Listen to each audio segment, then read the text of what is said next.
Find hazard and preparedness information. Imagine you're faced with a disaster such as a wildfire and you're ordered to evacuate. I'll bet you wish you had more time in that moment. Now's your chance to buy yourself that time. Sign up for Nixle and Mendo Alerts on our website, mendoready.org. Do it today. If you want your family to be as resilient as possible, it's important to take some time today and visit mendoready.org, where you can look up your pre-established evacuation zones on our current emergencies map.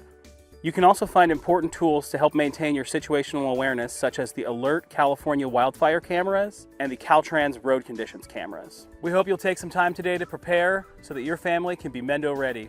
Thank you.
Are you prepared? We're the Office of Emergency Services, and we're committed to providing the most up-to-date and accurate information so that you and your family can stay safe during an emergency. Part of being prepared is knowing your hazards and taking proper precautions. Visit mendoready.org. On the Know Your Hazards page, you can find hazards for where you work, where you live, and where your kids go to school. On the Plan and Prepare page, you'll find a plan template. It's important to know what you're going to do, what you're going to take with you, how you're going to communicate, where you're going to go, and how to get there. One great way to prepare is to pack a go bag. Each member of your family should have their own go bag. Visit our website, mendoready.org, to get a list of items that should be in your go bag. Gathering and organizing important documents before an emergency is an important part of preparedness. So visit mendoready.org today, where you can find a list of important documents that you should have ready near your go bag in case you have to evacuate. Not every emergency requires people to evacuate. An emergency kit will have supplies for you to remain self-sufficient for 72 hours. Find a list of supplies for disaster kits on our website, mendoready.org. I'd like to call the March 25th, 2026 Mendocino County General Government meeting to order and invite a roll call. Supervisor Mulhern. Here. Supervisor Hashak. Here. Will you please rise for the Pledge of Allegiance? I pledge allegiance to the United States.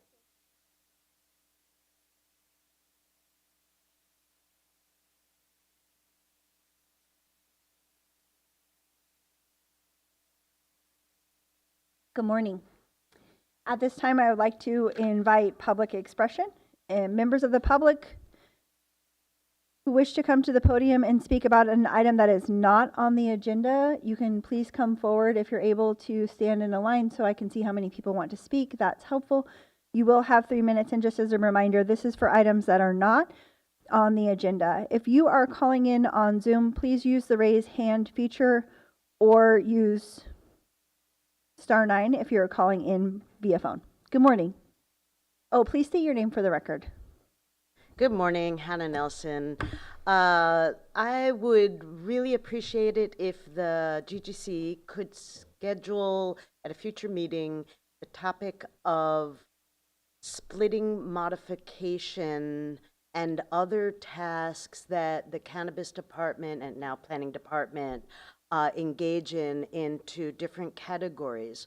What I'm finding is that very simple modifications people are in a dilemma where they want to keep the department apprised of small changes that don't necessarily substantively affect the type or size of license, but should be technically informed to the department and paying a $1,400 fee to keep the department apprised of those changes is excessive. Originally, and I completely can understand and appreciate that the department used a overall cost summary for an average of all modifications, and that's understandable. But I think the troubleshooting the issue of whether there are sensible ways to break down different types of modifications and then potentially, and I've raised this issue before, kicking something into a higher fee category if, as the department is working on it, the original criteria, whatever that might be established, the situation goes outside of the bounds of that, so that there's a fail-safe, so that the cost recovery or the higher fee could be charged if something winds up being more complicated. But there's a way, at least up front, for people to engage in this compliant activity without breaking the bank. And so I'm just asking if this item could be agendized and troubleshooted. I think I'd like to talk to staff and county council. I'm not sure it needs to be agendized. If it's something that could be done internally before we bring it back to GGC, but I hear you, and we'll try to see what next steps would be. Okay, thank you. In the past, the department has said that it needs it to be agendized. Okay. Thank you. Thank you.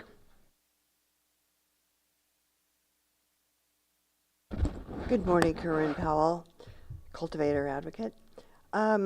I am hoping that the rapidity with which the GGC took up a suggestion from public comment is a harbinger of good things to come, and that the GGC is open to beginning the process of what has to happen in this county for the cannabis industry to be successful, and that is reviewing comprehensively the ordinance. That is looming over our heads. It's been a problem for years. Everything that was adopted in this ordinance is primarily obsolete in terms of the industry and addressing the needs of the industry locally. I just want you two to be aware, and certainly for the board in general to be aware, that around us, other producing countries are taking some pretty dramatic steps. Santa Cruz County has approved a policy change of direct-to-consumer sales opportunities. Their staff is working on those changes to their ordinance. Humboldt has reduced its local tax to 0 on a probationary basis as things change there. Lake County has just announced that they are revising their ordinance because they recognize that many of the components are obsolete.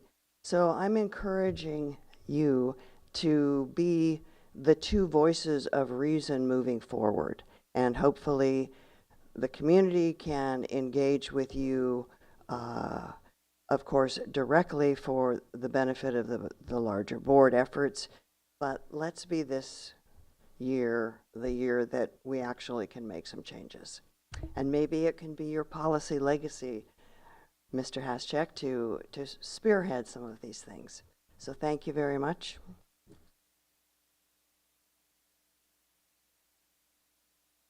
Are there any additional public comments on things that are not on the agenda? Okay, seeing no one come forward, we'll move on to item R1, discussion and possible action, including a recommendation to the Board of Supervisors regarding the cannabis business tax. Supervisor Hashek, I believe you're listed as the author. Did you want to start the conversation?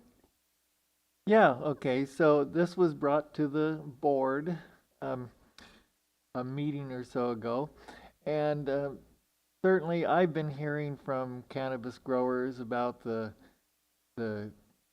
tough economic situation that people are facing, that we've had this screw up and everything, the way the cannabis taxes are structured, we've done is really onerous on people, and that I've heard of a lot of people who were very instrumental in the whole cannabis ordinance, and participating the whole time, saying that they're going out of business because they just can't, make it with the financial situation as it is.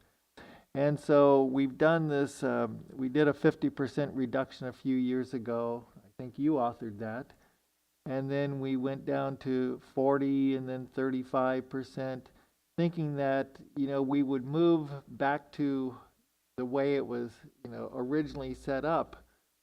But the environment economically hasn't improved for the cannabis industry, and I think that they need a further relief. And so I think that maybe we should look at like 50%.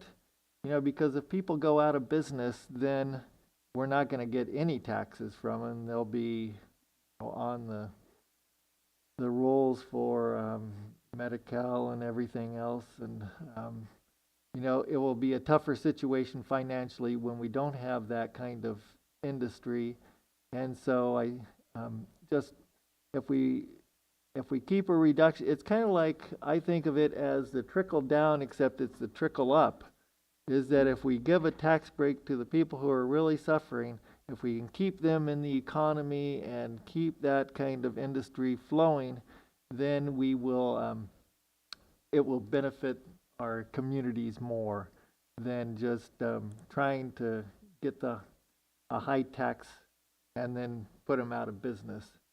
And so there's that part of it, and I think that another component would be, looking down the road about how to restructure the tax so that it's not just based on what kind of permit it is, but rather how much sales there are. And I think that that's what the agricultural industry seeks. That's what everything else is based on. And we've talked about this for several years, about transitioning to that kind of model too.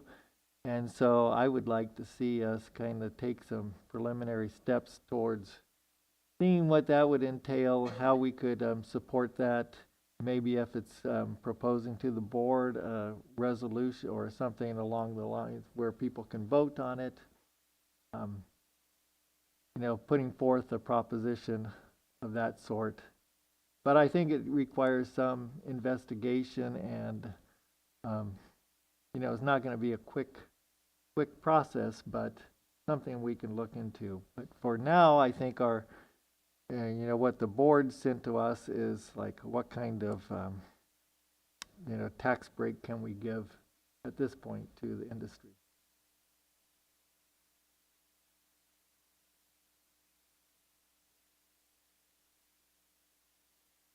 Turn the, to send something back to the board for April 7th or a conversation.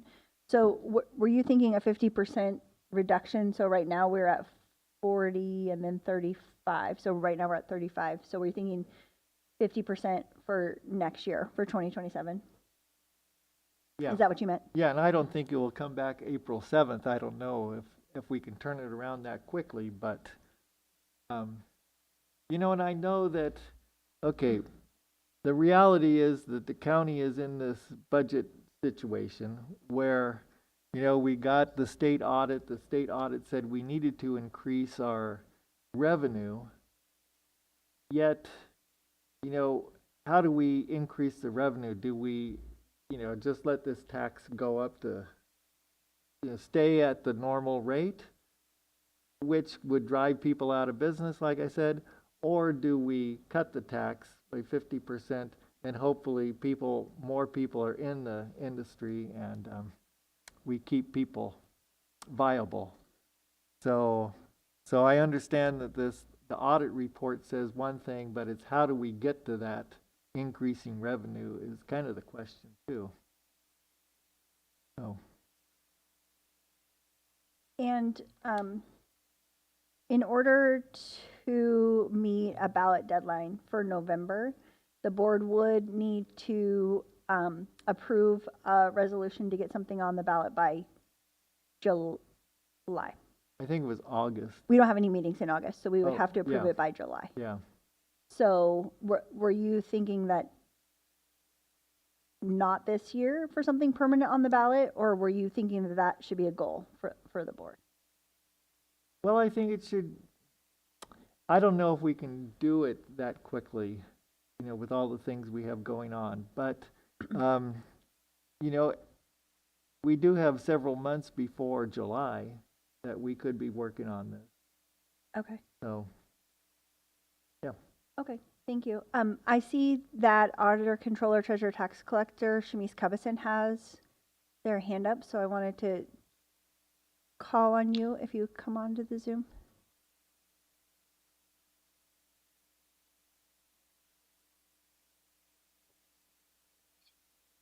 Good morning, Supervisors, Auditor, Controller, Treasurer, Tax Collector, Shamice Covison. I would just like to suggest that we consider looking at a couple of other items as well. There's an option which can be discussed further about if we adjusted the process. So if we did something about the true up rather than the actual tax, it would be a whole lot less work administratively. So I just would hope that we can have further discussions.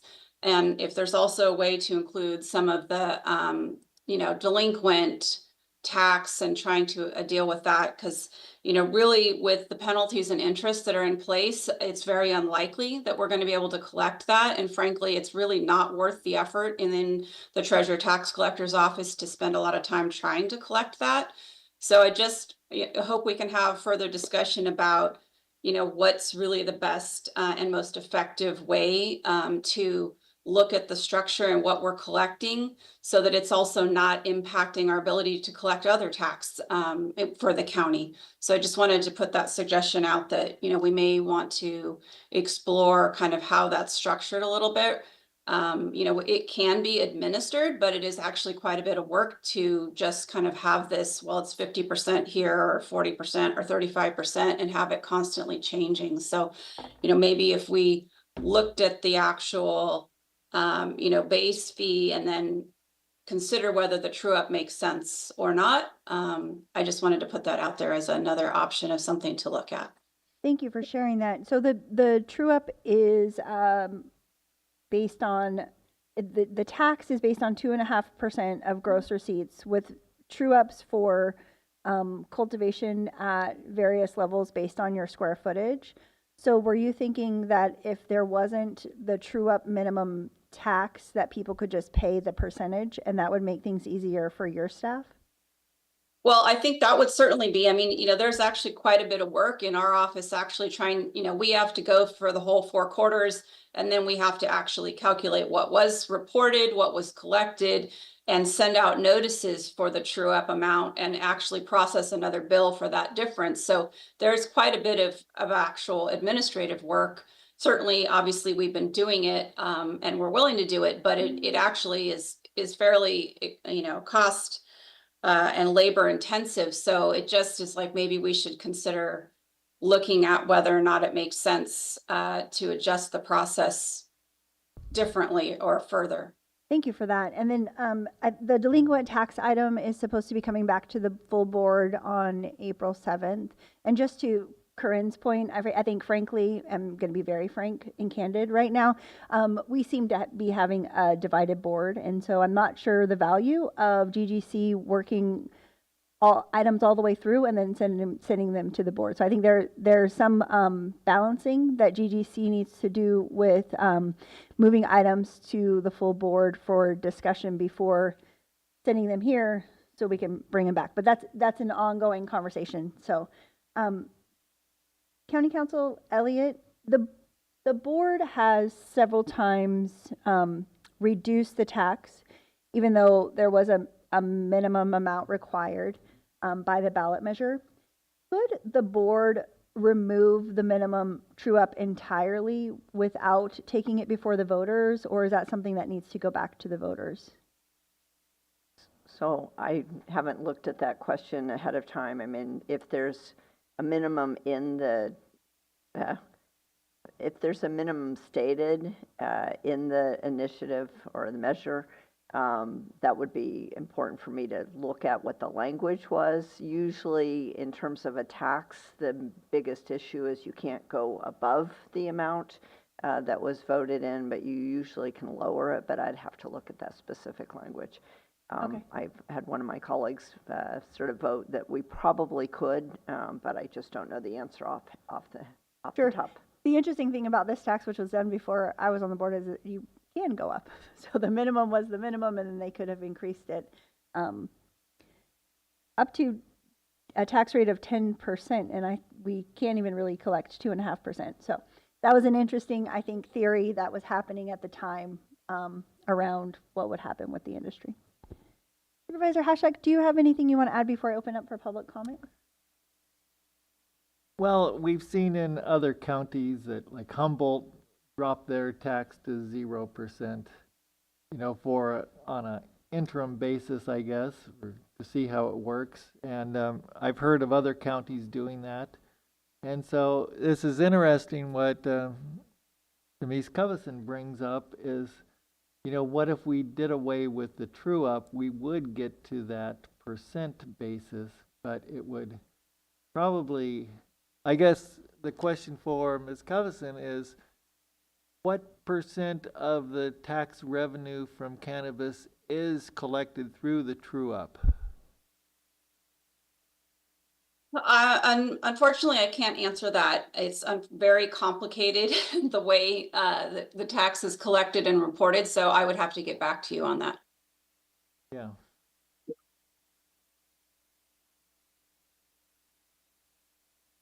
So I'm open for ideas, and I appreciate Auditor Controller coming on and talking about those ideas too. Okay. County Councilor, did you have something you wanted to add? Yeah, if I could, I'm looking at the actual code section, and it does look like it gives this board authority to amend or repeal or amend. So I think you would have the authority to go down to no tax. So. Okay. Thank you for letting me know.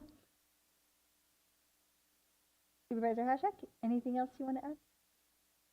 Well, I was just thinking, you know, the 50% for an interim basis to kind of keep the industry alive would be my proposal. You know, and we can look at some of the structural things later. Okay. Okay.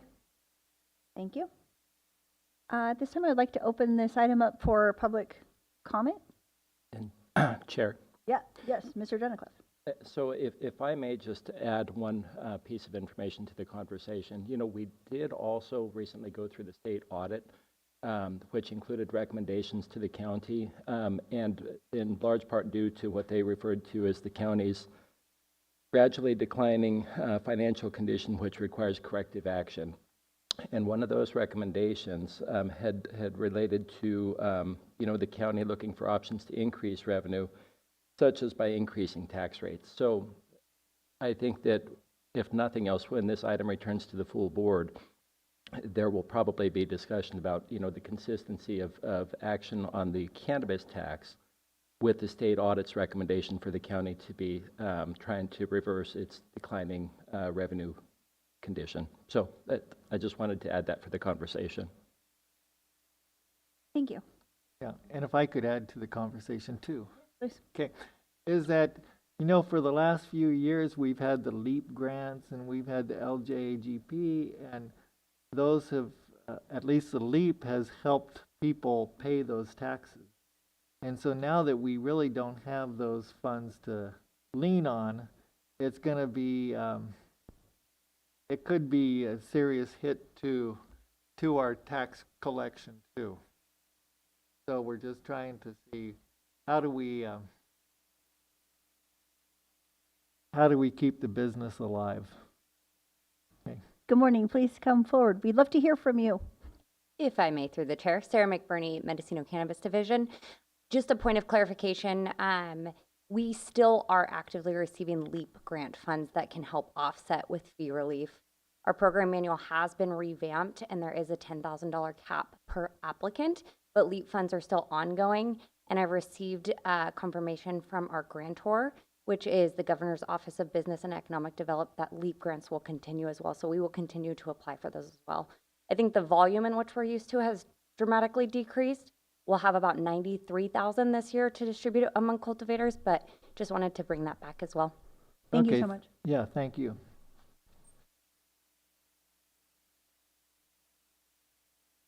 Can I ask Supervisor Hashak for your,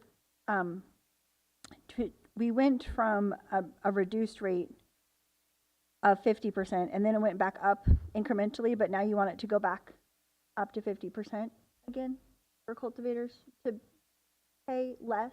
So can you tell me more about that? Well, when I'm hearing that people are just dropping out of the system because they can't pay the taxes or, they're not making any money, it's like, how do we support them as a business? And so I was just thinking the 50%. Okay. Thank you. All right. Anything else from county staff or other elected officials? Now I really am going to open it up for public comment. Somebody has to go first. That's how it works. Great job. Good morning. Good morning. Stephen Amato, Mendocino Cannabis Alliance President. I appreciate the conversation this morning. I think Supervisor Hashak kind of hit the nail on the head about what's going on in the industry and how this relief could actually help keep folks in business and keep generating dollars as years go on. And a theme, from previous public comment and such, and what I'm hearing even around our whole entire state, is this concept of modernization. And this is definitely a key one. I mean, this was developed 10 years ago, put on a ballot back during the Prop 64 days where everyone was excited about getting legalized and voters voted for it without really thinking of the true consequence of it. And when we're hearing the 50%, 40%, it's everyone's mind. It's really that true up dollar amount. It's like a cultivator has to think, if I'm going to grow this year, am I going to take this additional gamble besides all the other gambles of being in business of paying this $5,000 flat fee minimum? Most cultivators I spoke to are comfortable with some sort of a percentage based upon what they actually sell. Because, what if you're cultivating and you lost half your crop? Or most of it got molded, or you haven't been paid yet by retailers and distros, which is pretty much happening across the board. You still have to come up with that dollar amount to keep you in the business, to keep you, straight. And if not, and if you're late on the payment, the late fees are pretty steep. And it's as Ms. Cubison said before, they don't even anticipate being able to collect those. It's just burying folks. So I understand there might be difficulty and determining what folks are reporting on their, but I mean, we're in 2026. There has to be a way that we could figure out what folks are producing, how they're doing it with technology, with AI, with everything, without making it overly complicated. This is an extremely complicated tax, the way it's collected, the way it's sent out. Like Ms. Cubinson said before, folks are reporting quarterly, then they got to figure out what the balance is at the end of the year to make sure it matches up to the true up.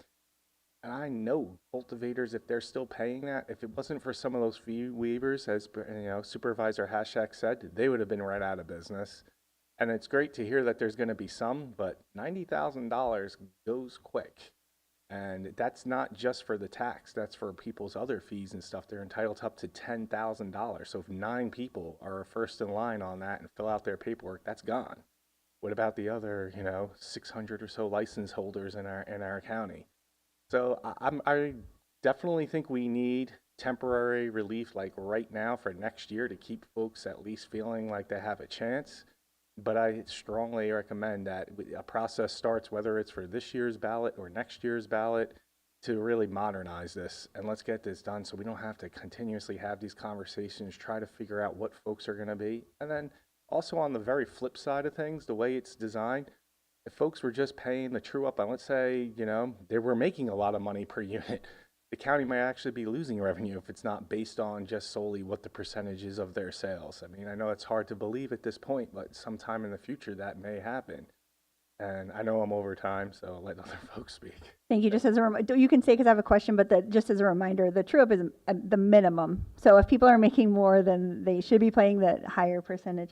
I had a question for you because you represent the Mendocino Cannabis Alliance, and so I think you have your ear on the pulse of the cultivator. So far we've tried to do some percentage shifts, and so if you take the minimum that people have been paying, 50% saves them about $1,250, and then if you go to 40%, they're saving an additional $250. This is the minimum, small, very cottage cultivators. Gotcha. $250 less, and beyond that, at 35%, it was more. Sorry, $250 more, and then $125 more. So the actual percentage of if you're paying the minimum, is pretty small dollars if you balance that over a year. So I guess my question is,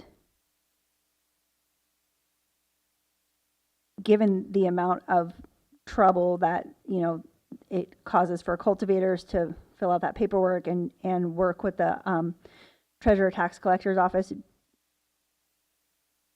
does your agency, or do you, in your opinion, think that moving forward with some kind of more permanent change, whether that's through the ballot or through the board, is a better next step than continuing to do smaller reductions year over year? Well, I do, but I think we need something for now, for next year. Because in case this ends up on the 2027 ballot, what about the folks that are cultivating this year? If it goes back up to the full rate, that's going to knock folks right out. And you're mentioning the cottage there. The dollar amount's pretty much, it's like $5,000 for a 10K grower at the full rate. Put that to 50%, that's down to $2,500. It's a little bit more palatable. Still, you know, decent money for folks that are barely getting by. And like I said, worrying about getting paid. You know, the whole state structure has made it very difficult for market conditions. But I think folks we would love something more permanent, but I don't want to say either or on that. I think we need both. You know, something for now and moving towards something permanently. Thank you. Thank you.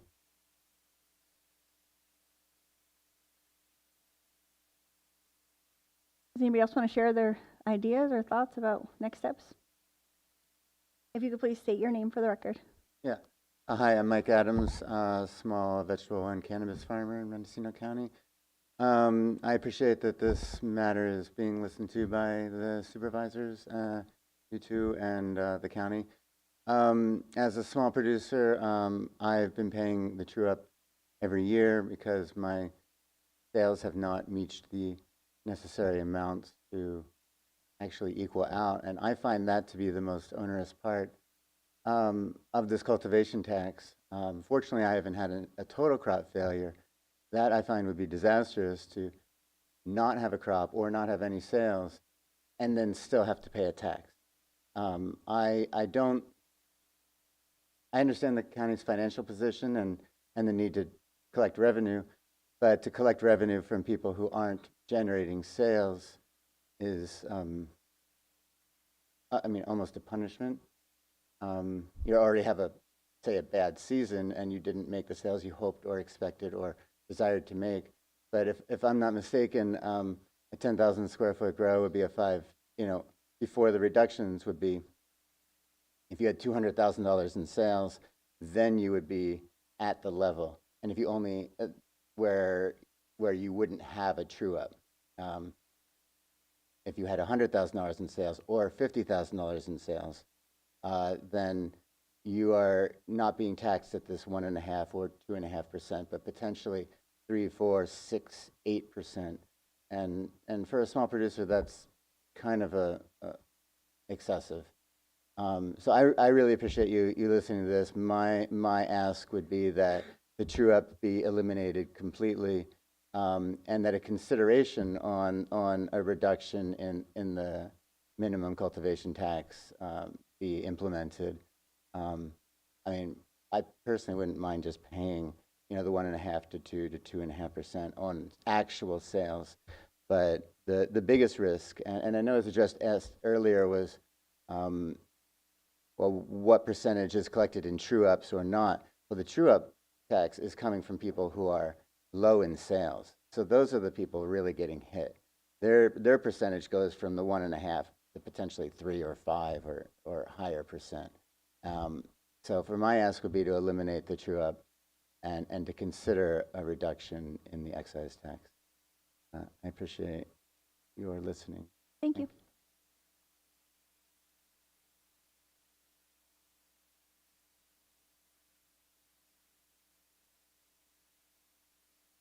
Morning. Good morning. Thank you for talking about this. It means a lot to me. Marty, I know your name, but could you please Sure, state it sorry. for the record? Marty Klein, 3rd District. I'm a small farmer. I live in Willits and farm in Covelo. So I pay a lot of taxes outside of this tax anyways, property tax. I shop at local stores here. So to me, it's not about the one tax, it's about all the taxes. I would recommend being bold, showing the remaining farmers that are already on the hook for the next 9 or 10 months at the current rate. I'd ask for it to go to 0 and be bold and try to save 2 farms or 6 farms or 12 farms. Then we could come back to the voters or to the board and ask for something more permanent. That doesn't have to be at 0, but if we did 1 year at 0, people would feel like you're doing something bold. And I know this county to be bold. We were the first county, that had a cannabis related ordinance in the country, the first county to, eliminate GMOs. I know we have that kind of history here. But it would be more, it would just be calling to those remaining farmers to, get involved. I know a lot of people that I've spoken to have actually had to reduce their canopy size just to have less bills to hopefully stay around. Spoke to several farmers the last couple of days since my wife and I have been trying to push this issue that have lost their distro, and they didn't have any sales last year. So there's so many issues, but I do think there should be some tax in 28, let's say January 1st, 28, and that could be 1% or 1.5.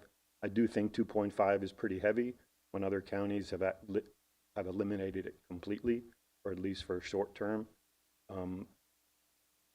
But thank you for talking about this. It's important. I haven't been to these meetings in 5 or 6 years, and this is my civic duty, to help myself, but also, the community. It's just really rough out there, and just be bold. Let's take off on 2027. Everybody takes a deep breath. The last couple of years, cannabis has brought in more taxes than you thought it would, 1 million, and we brought in 1.4. There's money there to just take a break and see if we could save some of our friends. Thank you, Marty.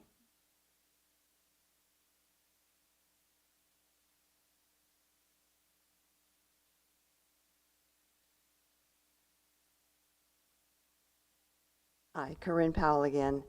I support Marty's statements and his emphasis as a cultivator. I know that what Ms. Cubison said about what is required to actually process and track each individual quarter's revenue and taxation. I personally have fallowed for the last 2 years. I had product that was stuck in metric that I could not sell because I couldn't get cooperation from the distro who had chain of control. I had 3 structures destroyed by the storms in December, so this year was sort of a total loss. I couldn't afford to replace the structures and operate the farm. Just so you know, for comparison of the tax that I pay quarterly and how it's contributing to our whole scenario, I think let's see, this is March, so my December true up was $9.81. It's just not worth it to have a suppressed operation potential financially and yet still be in the true up system. It doesn't make sense. I checked with Katarina yesterday just to be sure what it took for a board action to create a ballot measure. And it's only a recommendation from the full board to direct staff to put it on the ballot. As Marty said, let's be bold. We can do that this year before your August vacation schedule. Get it on the ballot as at least an alternative structure and try to have a zero tax for a year and see if some people like myself who really can't afford to fallow much more than I've already done, because there are fees connected to that as well, primarily the state. So be bold. I agree with that. Let's be bold. Try to get it to zero for a trial period. Thanks. Sorry, can you please wait 1 second? I do want to take this opportunity. The board doesn't have meetings in August, but we don't No, have a that's what I'm vacation. saying. We work, some of us. So I just wanted to ask for you. So you also agree with Marty that you'd like to have zero, but what would you think would pass with the voters on the ballot if the board were to put it on? Well, I think the thing for the ballot measure is to remove the necessity of the current structure for taxation. And I think that the appeal should be saving the cannabis industry in our county. And a proposal could be submitted toward restructuring after a certain trial period. Maybe we don't have that magic number yet. Maybe it's not going to be zero forever, but let's give the industry enough support for them to even contemplate continuing. That's my point. Thank you. Thank you.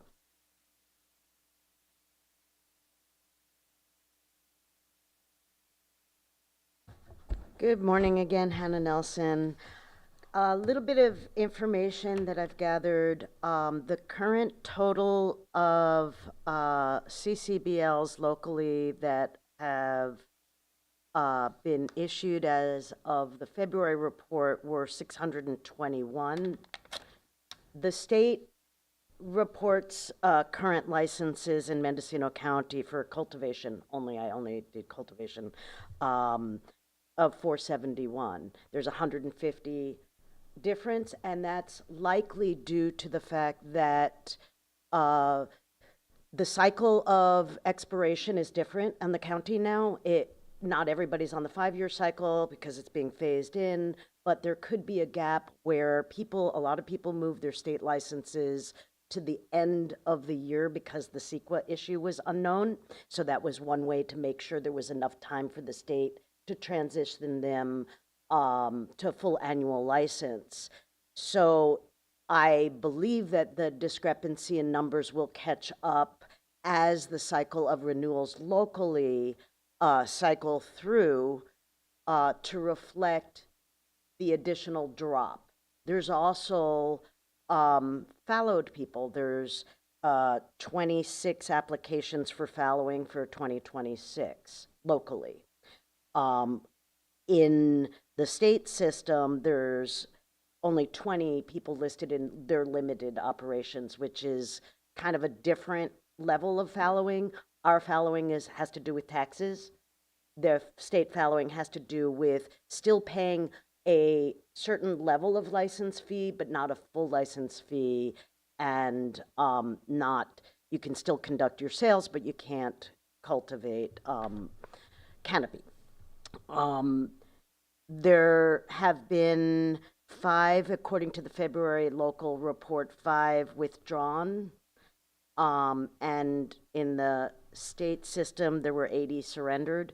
So again, there's maybe a little bit of information gap, but that's not, it's because there are slightly different categories, slightly different meanings, and also different time cycles. But the bottom line is, whether it's 471 or 621 is the current, or February listed MCD number, remember, we were at 1,268 or something like that. So the precipitous drop is apparent. Now, there could be many factors. And one thing I just want to dispel right up front is people are not just bad business people. Agriculture is agriculture. And one of the problems about this tax structure from the beginning was that it doesn't account for things that are outside of the control of even the best business person. Fusarium has been plaguing this county. It's wiped out crops left and right. The structure at the state level having to go through distributors and being at the mercy of distributors. All these different factors. And again, we're not going to be able to determine what is the sole reason why all of the small operators are still struggling and what relief is necessary. I believe that we really need to do three things, and some of them in parallel. One is to have temporary relief again. Two is absolutely, and as its agenda is on April 7th, deal with the structural issues of the delinquencies. What can be done to make it realistic for the county to recover, and at the same time doable without completely preventing people from staying within the system and having a motivation to do it. And then three, long-term structural changes in both arenas. And I do think that this year it's feasible to put something on the ballot if it needs to go on the ballot. And I would be very interested in County Council coming back with the specific opinion that it has at this juncture regarding that issue, because I think that there's been different opinions at different time. But regardless, the basis of a minimum tax is really the structural problem. Yes, there's still the issue of what's the right percentage, and I don't have a specific answer for that. I do think, though, that when balancing out, for example, the auditor's directive, the state auditor's directive to increase revenue, as Supervisor Haschak indicated, you can't just look at straight alleged aspirational revenue versus the reality that we now have a basis of time to look at and see the attrition level. And we're hearing from cultivators that in part the attrition level is due to, and in large part it sounds like, the tax structure and the minimums despite the market condition. Another thing is that there are CDTFA, the State Tax Collection Agency, yearly reporting requirements for every business. Even though there's no longer a state cultivation tax, each business still, because they have seller's permit, must report their sales. So there is a body of information that is existing, that is required for each business to have, that can be utilized by the county in determining straight across the board what the sales were. It doesn't necessarily require all this additional administrative work at the local level, just as a potential thought. One request that I have right now is that any information that's sought from any relevant department, and I think that it does take a village, and there are interrelated departments here, and the logistics are important and should be considered.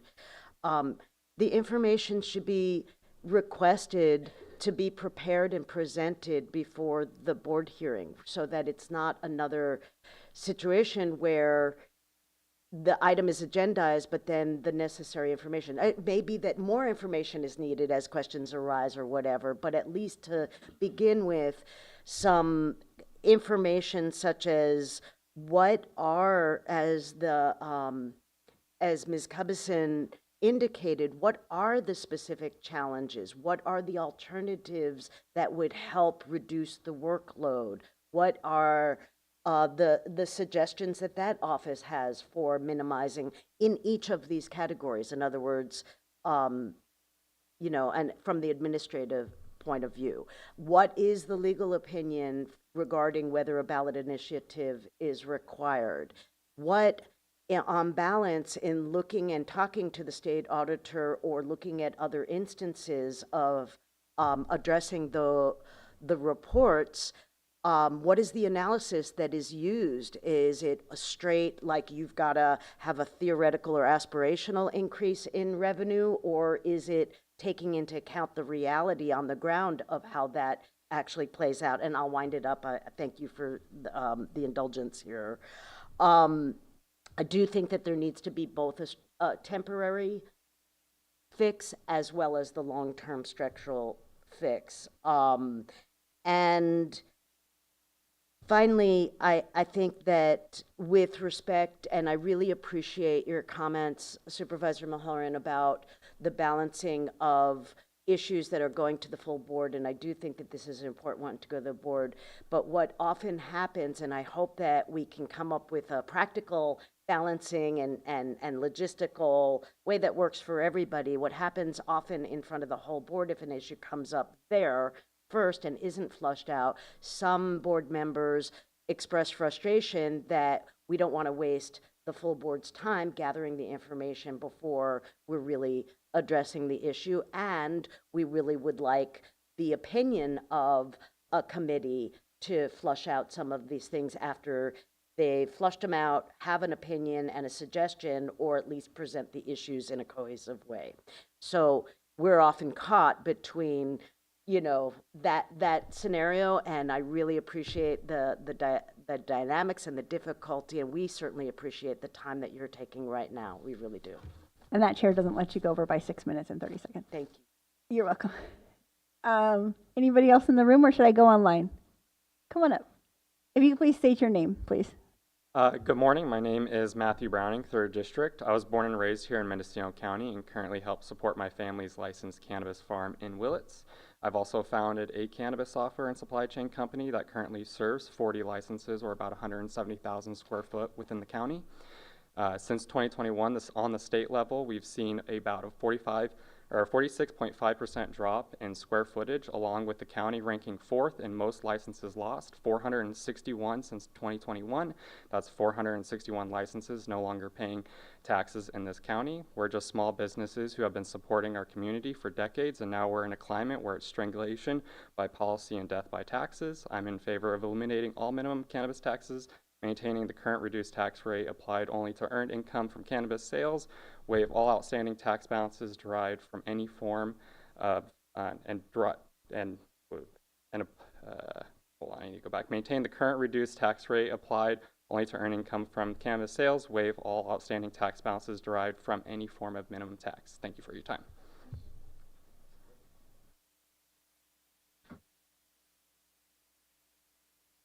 Good morning. My name's Phil Cruz. I'm from Mendocino Family Farm. We've been operating since 2016. My permit number is 167. So we've been, from the very beginning, we've been working with the county on this. And I totally support what Matthew and Marty has just said. And I really believe that we're not really looking at the long run, the total picture. I'm thinking when this becomes federally legal, Mendocino County, we have to remember we are number 1, number 2 in the world for cannabis.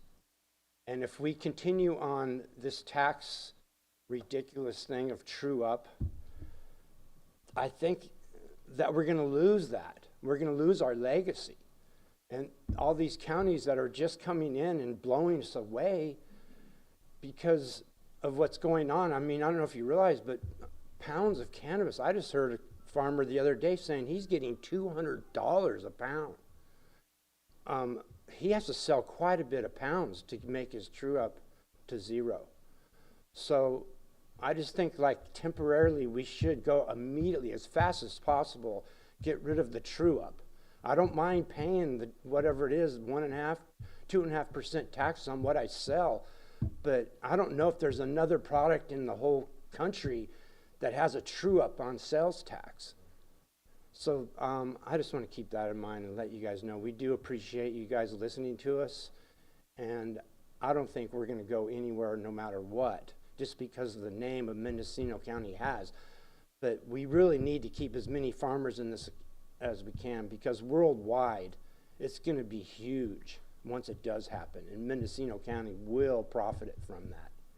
So thank you. Thank you. Appreciate it.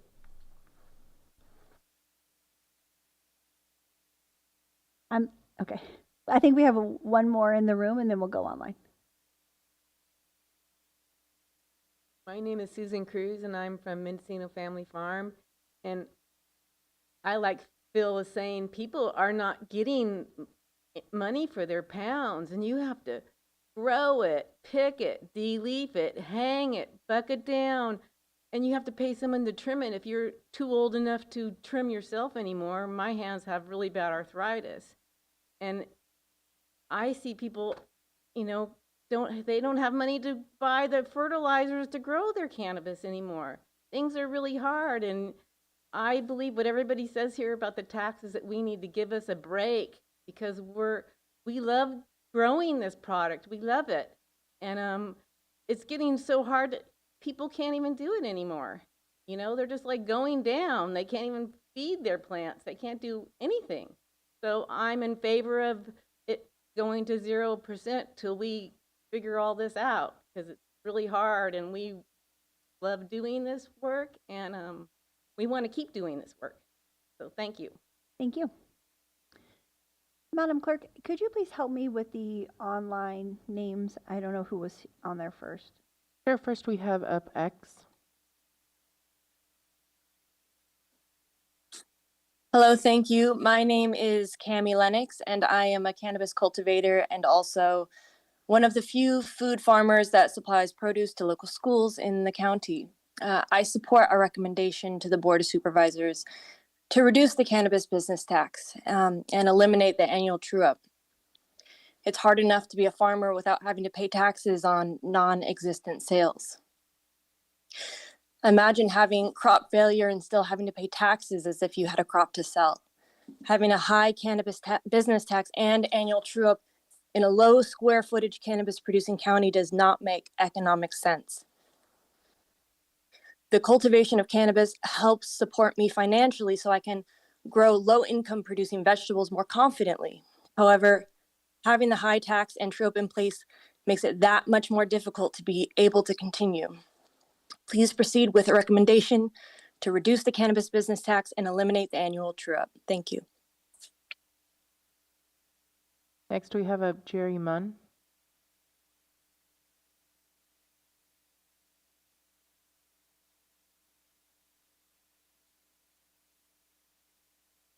Hello. We can hear you.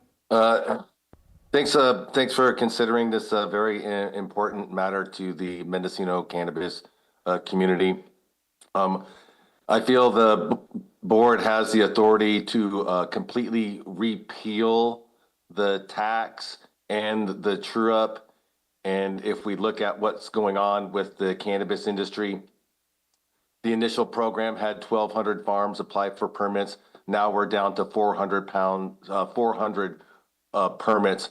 Before Prop 64 was voted, there was 10,000 family farms in Mendocino County cultivating cannabis, supplying the entire country. Now with the legalization, it's completely shifted, and we can see that in the downfall of sales tax, where now the sales tax revenue has fallen off because there's no cannabis driving the economy. There's no other ag industry in Mendocino County that is taxed at such a high level, especially being taxed on square footage.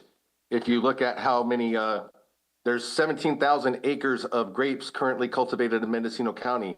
That would be 75,000 10K licenses. If you taxed those 75,000 10K parcels of grapes by 5,000, that's $375 million.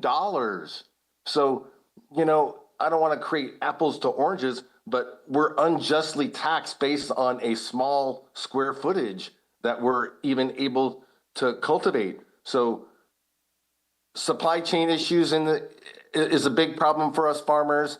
Just because we give our product to a distributor doesn't mean we get paid for it. I've given 200 pounds to a distributor and I never got paid for it. And what recourse did I have? Zero. I got no help from the Department of Cannabis Control, and I have no recourse on trying to collect on the 200 pounds. So that's total crop failure. And now I still have to pay tax on someone that stole my cannabis from me, basically. So I please look at the overall picture of the dying cannabis industry in Mendocino County, give us tax relief. And another comment that I want to say is the putting the issue back onto the ballot is not really fair, because the visible cannabis industry that people see are all of the blight of the illegal cultivation facilities that exist in the county. When you think of cultivation in Mendocino County, you don't really get to see the licensed grows because you can't see them. What grows you do see are these egregious illegal cultivations. So to put that back to the vote to the people is that they're going to be like, no, I don't want to do this because I see all this blight. So please help us farmers and repeal the cultivation tax. Thank you. Thank you. I think we have at least one more online. Next, we have Michelle Schott.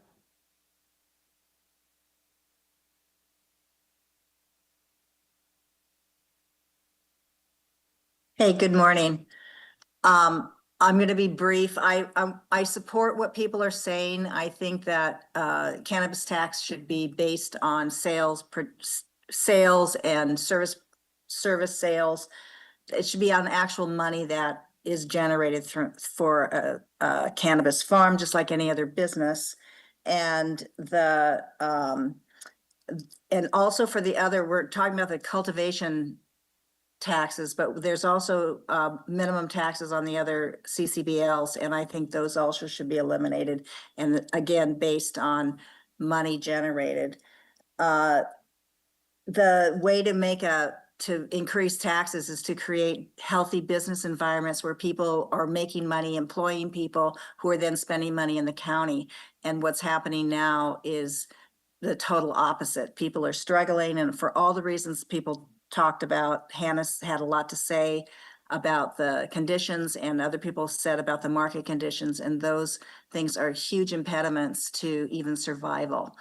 So I just want to be supportive of that. And I think, as Steve was saying, an immediate reduction for relief now, and then the long-term elimination of this minimum tax, I think is definitely warranted. And the third thing is to get this more into the agricultural realm so that we're regulated more as agricultural and not as this alien entity that seems to be happening. Thank you. Thank you. Are there any additional comments online? No further comments online. Okay. What I would like to do now is bring it back to the committee and Supervisor Hashek. Well, there's a lot of thoughts, and appreciate people being here and having this discussion, because, you know, at least we're having the discussion about these kind of issues instead of how to get people through the system. And so we accomplished that. At this point, you know, I think that what was budgeted for this year is $1,445,000. for the cannabis taxes. And so, if I guess the question is, this 35% reduction we're at right now, when does that end? Can someone tell me that? December 2026. In December. Okay. So we're looking at next year, which doesn't really go along with our fiscal year, but and then the true up, my understanding is that you're supposed to pay the 2.5% or whatever the reduction is. And then if you don't get to that level of your square footage, then you pay the true up. And so what happens, well, what I'm hearing from Ms. Covison is that doing the true up is a hassle. And it's probably, maybe, we don't even know if it's worth it or not to do it. What if we just did away with that true up at this point and just said, okay, pay the 2.5 or whatever, and we'll see what we get. And it would relieve the tax collector from that. It would simplify the process. And it sounds like it wouldn't even need to go to a vote. That I think is a clarifying question for county council. If we removed the minimum percentage, the true up amount, the 2,500, 5,000, would that need to go to the voters, or is that something the board could? So I'll get an exact answer for the board, but it does appear that you could do that without going back to the voters. Okay, thank you. Yes, and I understand that before we go back to the full board, we'd be able to work on that. So Supervisor Hashak, maybe you're asking this committee to recommend to the full board removal of the true up? That's the minimum amount. What I'm thinking is, if we got rid of the true up, then the tax would be based on the amount of production. And that's what people want as far as being considered an agricultural endeavor. It would, the question is, how much of a hit would it be on the budget?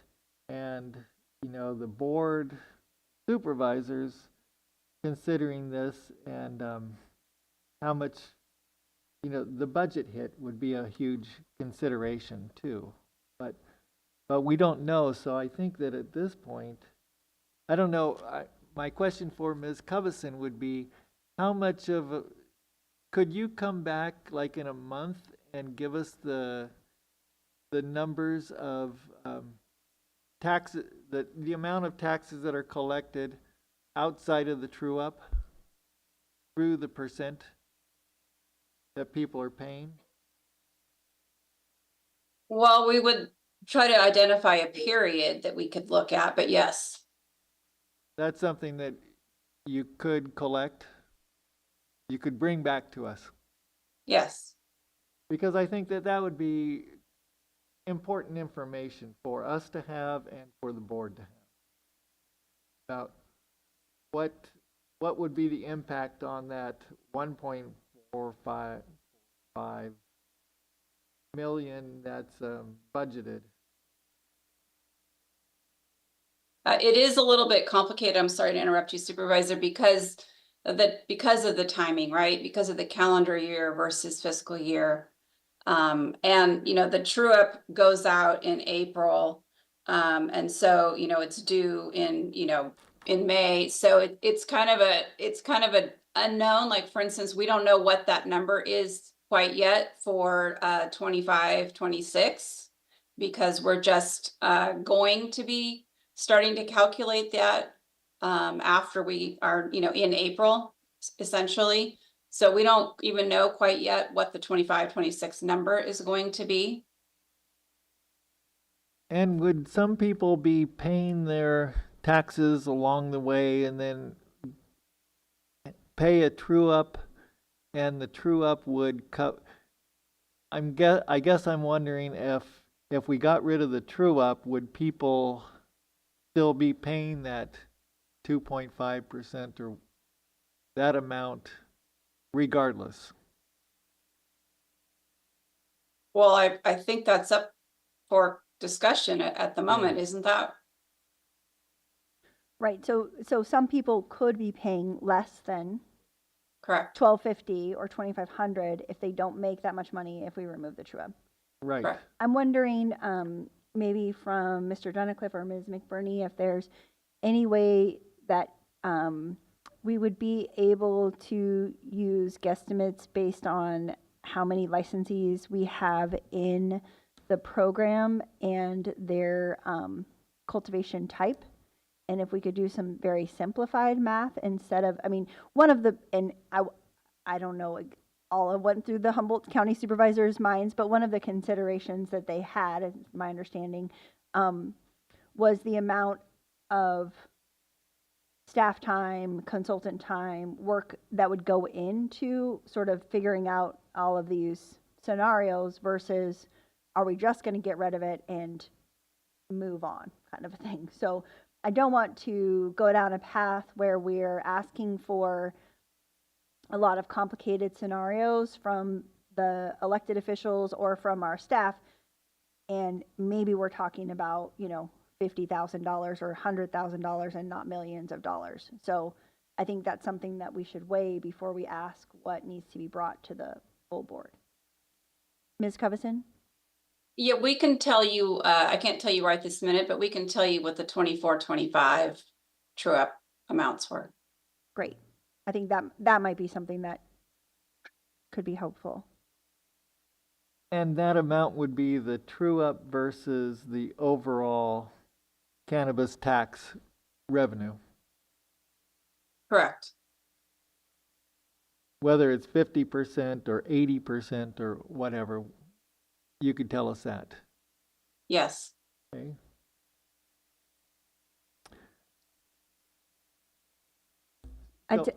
Go ahead. No, it's okay. I mean, I think for me, one of the things that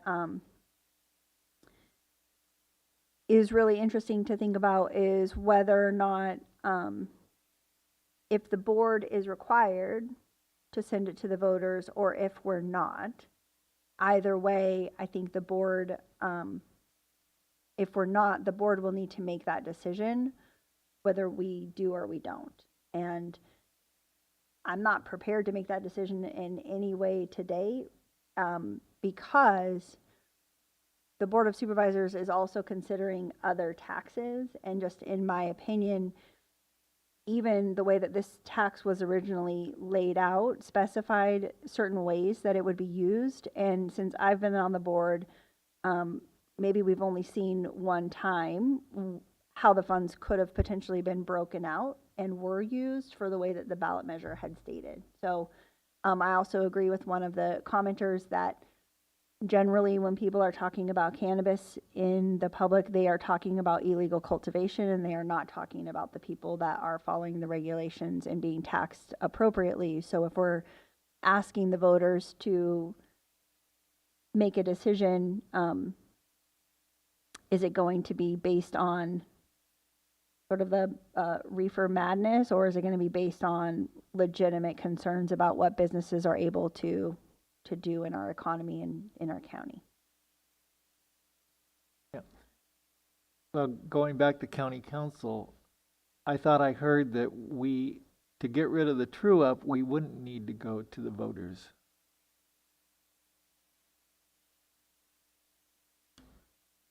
Through the chair. That's, again, I haven't looked at all of those issues, but I believe that to be true. We would definitely be able to have an answer before you bring this back to the board. But it's likely if that was the case, we could go to zero as well without going to the voters. So that's why I'm saying it needs to be up to the board. If county council comes back and says, yes, you don't have, then that needs to be up to the board. Make that call of whether or not to send it to the voters.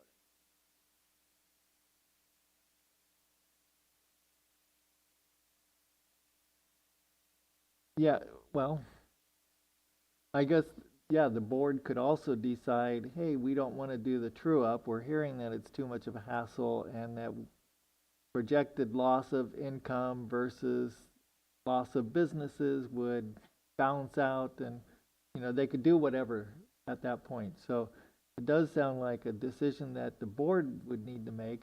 It just seems like at this point, we should probably wait to get more information and figure out what kind of information we really need to make this decision and recommendation, because that's what the board wants, right? They want it laid out to them. Here's the decision. Here's all the information we have. How do we move it forward? So would you like to make a list and bring it back to the next EGC meeting? I guess, and one of the things would be, you know, Ms. Cubison bringing back what % of the overall cannabis taxes are paid through the true up. And then maybe Ms. Cubison, if you could also state, you know, what the problems with the true up are from your point of view. We heard that earlier. I think that the board will need to hear that too. Correct. I don't have a problem expressing that to the full board. I mean, the entire process is a bit labor intensive, only because we are getting quarterly reporting, you know, of sales and tax, and then after we receive that fourth quarter, then we are processing the calculation for what the true ups are. And as mentioned before, there are obviously kind of individual case by case situations. If somebody has, you know, reported to the cannabis department, you know, a valid reason about why they're for some reason not subject to that. So we do have to monitor every one of those, and we have to do the calculation and send out another notice to collect that.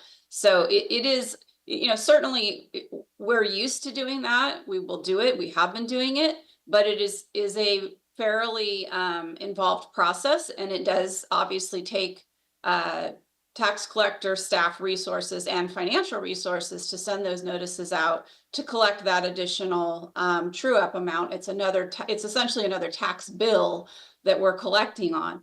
So, you know, it's just whether the board wants to decide that, you know, that true up, because as some of the members of the public did state, they may not have business, they may not have sales that year.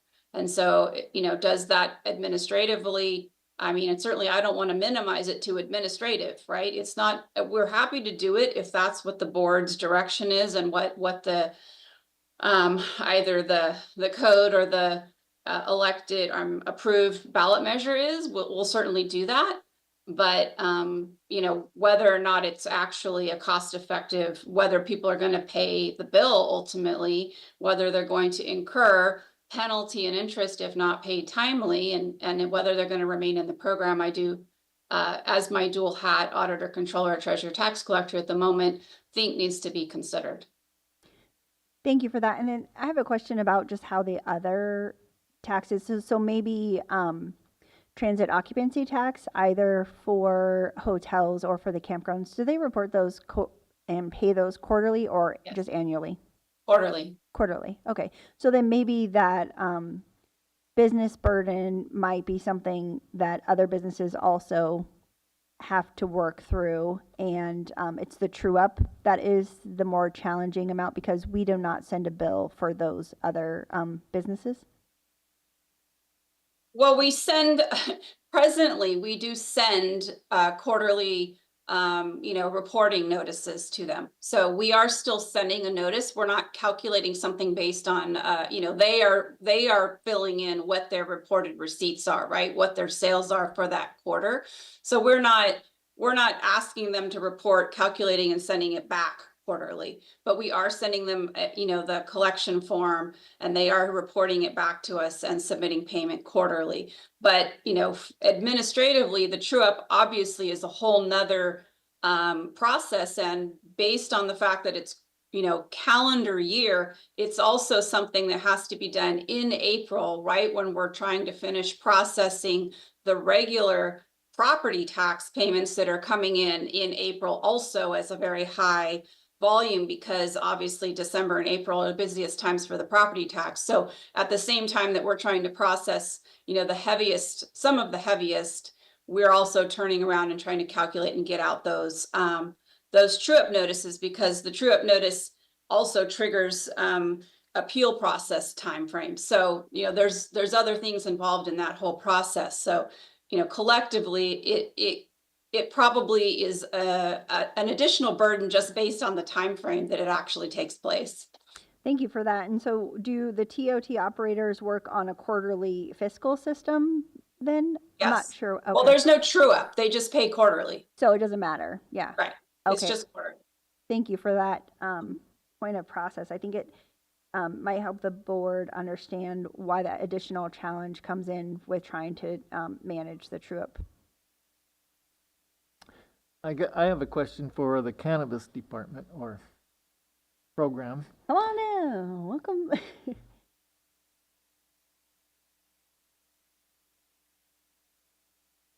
So one of the reasons why I think originally had the true up was that there was a feeling like the numbers couldn't be trusted, and we didn't know how much was actually being produced, so we kind of went for this by square footage arrangement.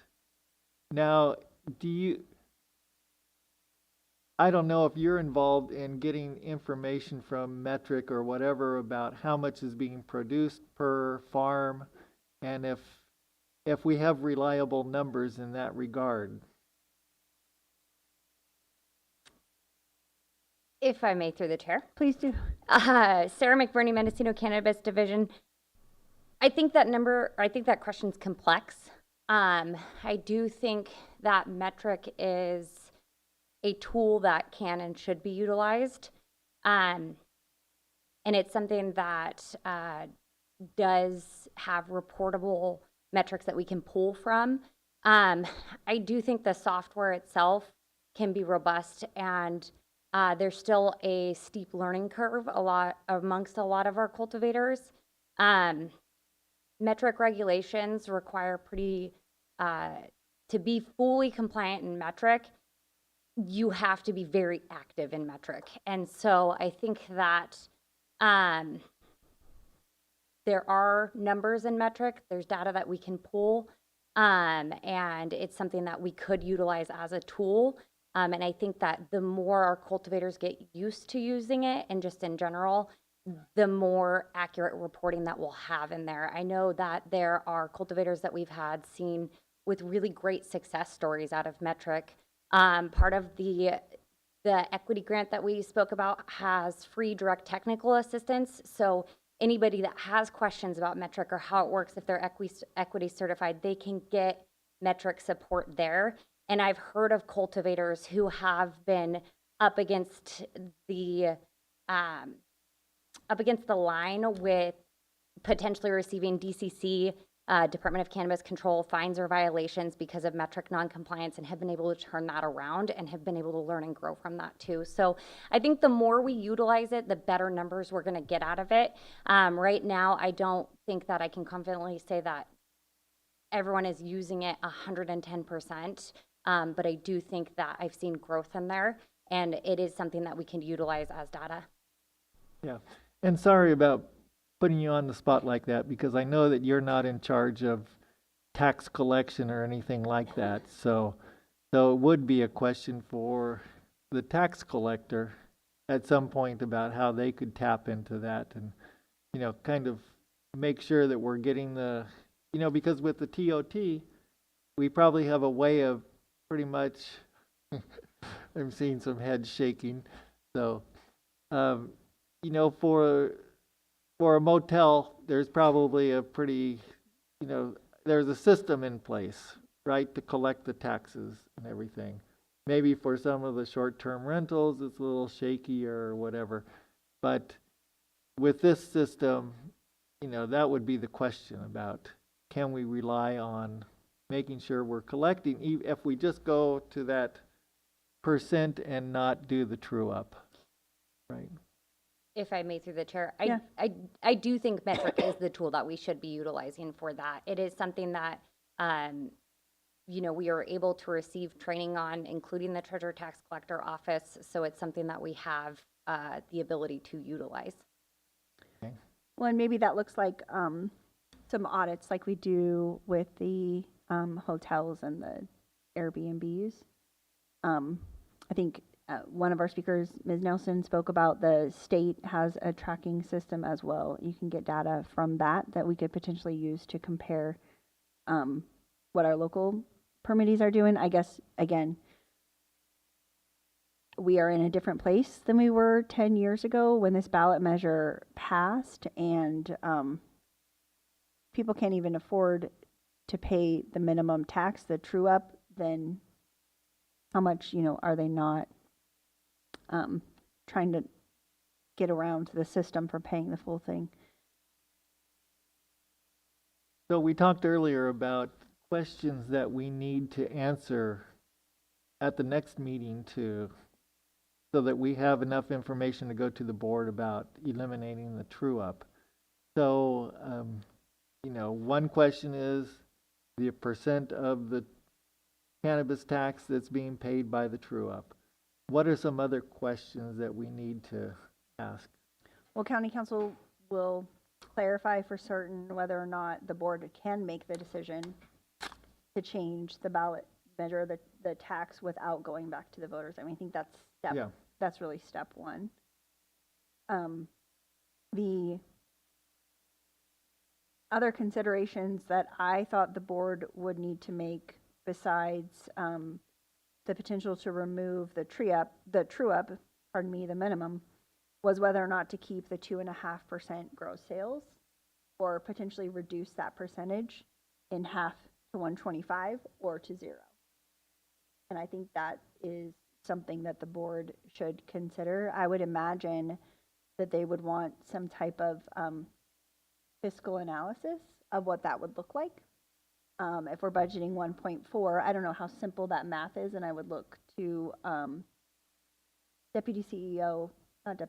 Assistant CEO Sarah Pierce, or maybe Mr. Dunnicliffe,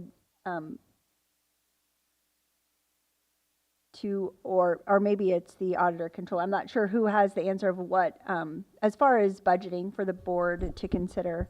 Ms. Cubison is going to get us the information about what percentage of the tax or dollar amounts are actually paid during the true up process or this last quarter. But as far as the potential of the board changing the percentage of gross sales, when we come up with the 1.4 million that's budgeted for cannabis, are we breaking that down in any way by small cultivation licenses? Or are we basing that on historical data? If I may, through the chair, Sarah Pierce, Assistant CEO. I believe it's on historical data, but I would turn it over to Shamise to clarify. It's also calculating in the current reduction of, I believe, 35%. So I think it's a factor. I don't believe it's on the types, but I defer to Shamise. Okay. Ms. Covison, is your department able to tell us who's paying which tax as well? I'm sorry, Auditor, Controller, Treasurer, Tax Collector, Shamise Covison, when you say who's paying which tax, we probably wouldn't tell you who. We can try to look at what the makeup is, but the projection is kind of hard to predict. We kind of were trying to go based on what collection was, but because the board has changed, the rate, given the differences in the last couple of years, it's pretty difficult to predict exactly what the number is going to be. So we've tried to be a little bit conservative, just because we don't want to set the expectation for the general fund that we're going to have considerably more cannabis revenue than we had in the past. So we want to be really careful. And I'm sorry, it's not an exact science, because we aren't sure exactly who's going to pay, and if anybody's going to pay their back amounts, which that seems to be pretty rare. So we all can't really predict whether the board's going to make a different decision during the fiscal year. So when we budget it, obviously we've budgeted, for the next fiscal year in March of the previous year. So it's pretty difficult. So I know, frankly, It's not a science. It's kind of a best guess that we can make because we don't know, as I said, because it's calendar year and the way that the taxes have been reduced over the last several years. Thank you. I think that's, I mean, I think for me, that's part of the question that's important, right? Like how many cultivators are still in the program that are 2,500 square feet or less? How many are still in the program that are 5,000 square feet or less, or that are greater than 5,000 square feet? Because that is the breakdown for the true up amount.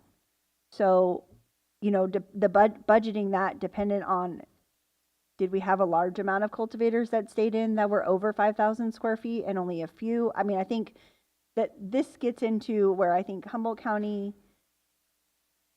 maybe felt like there was a lot of questions and analysis that needed to be answered, and how much value is there in getting into the details of the analysis. Yeah. Well, with the breakdown for the different sizes, I don't think that's as important as knowing what % of the overall cannabis budget is being paid by the true up. And if it's 50%, then that's about $700,000.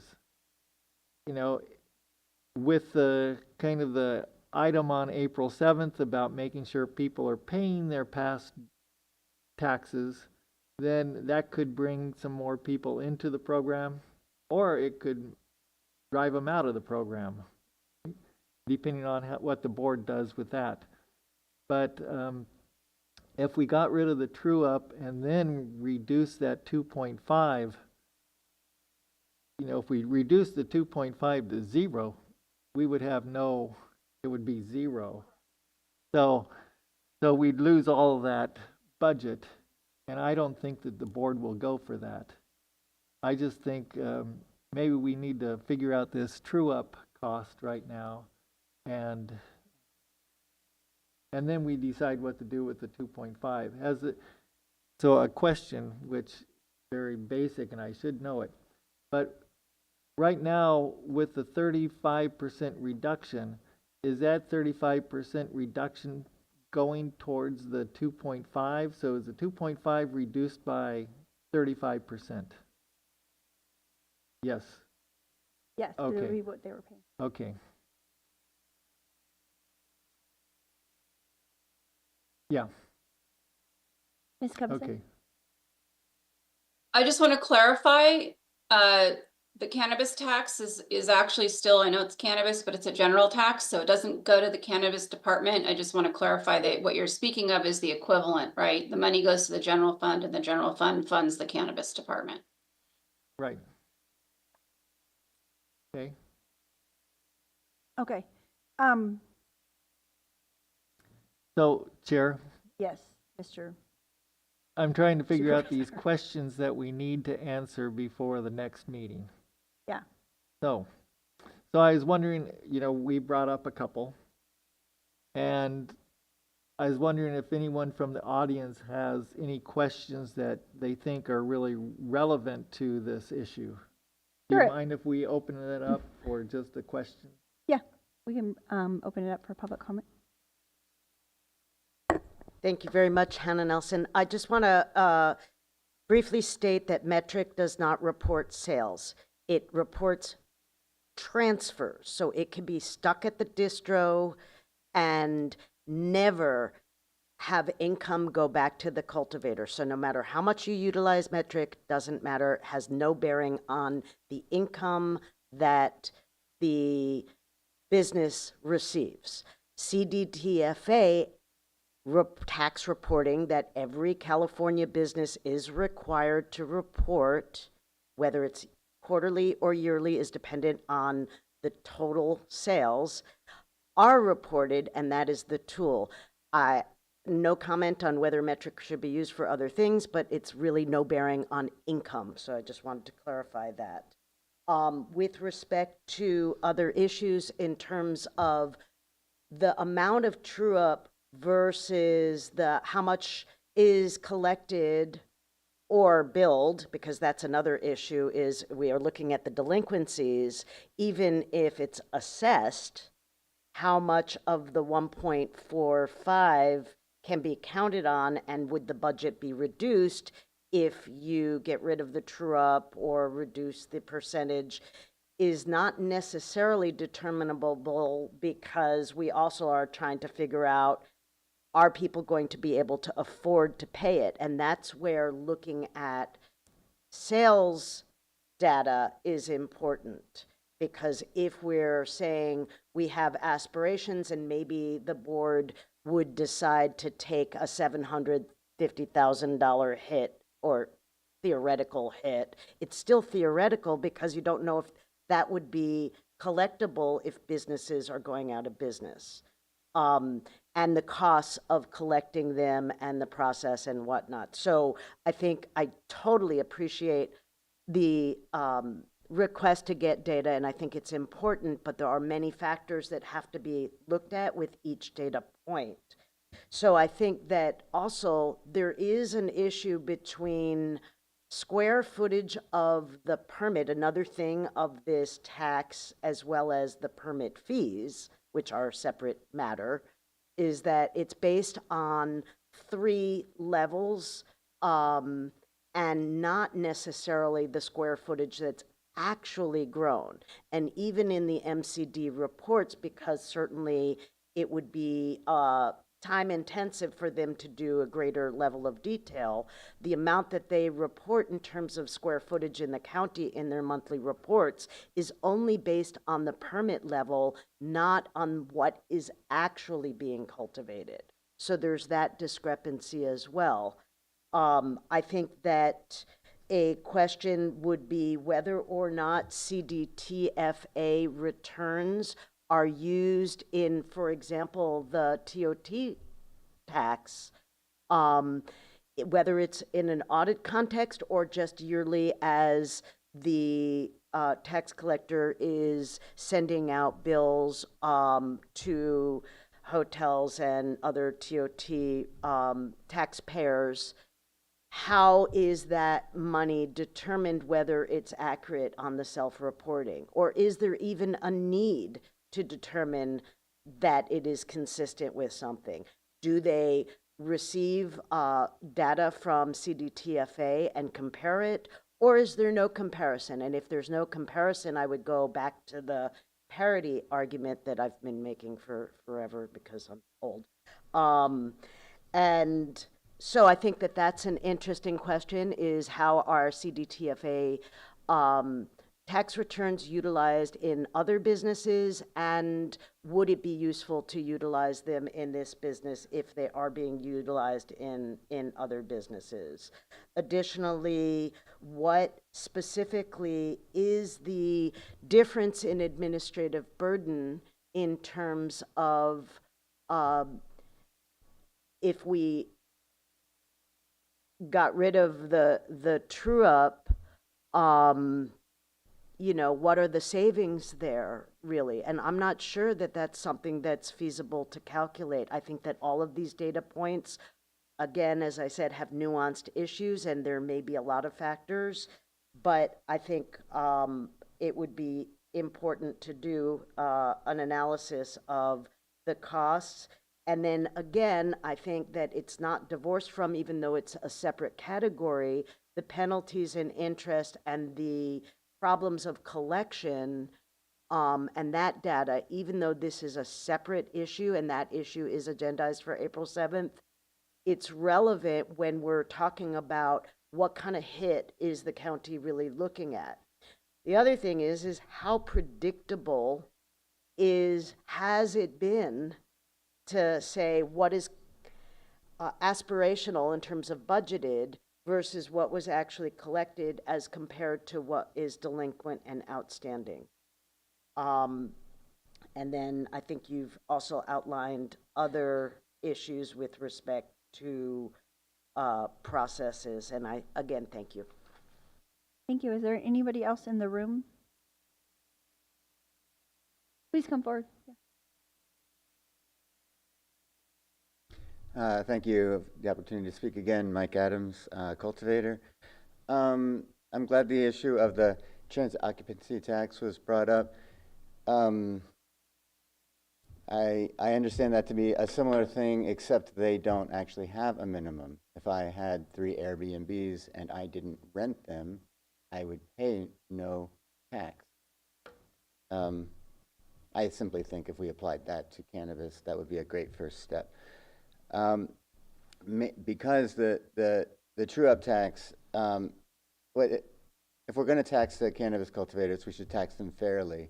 And if we're going to tax at 1% or 2% or 2.5%, that could be conceived as a fair tax. But when you're talking about a true-up tax, you are looking at penalizing small producers or low sales or no sales in an unfair way. They're not being taxed in an equal level. And regarding that, and knowing that the true-up tax is coming out next month, is it even possible that our true-up tax can be eliminated for the bills that may be being generated in the next month? I don't know if that's possible, but that would be a relief for, I know, my farm and potentially others. So thank you again. Thank you. So the question would be, how soon can this be implemented? Right, because we're looking for questions. Right? Yeah, and I don't think it would be this month, and it wouldn't be for, I don't think it could be this month or this year, for this year. Yeah. I would say that.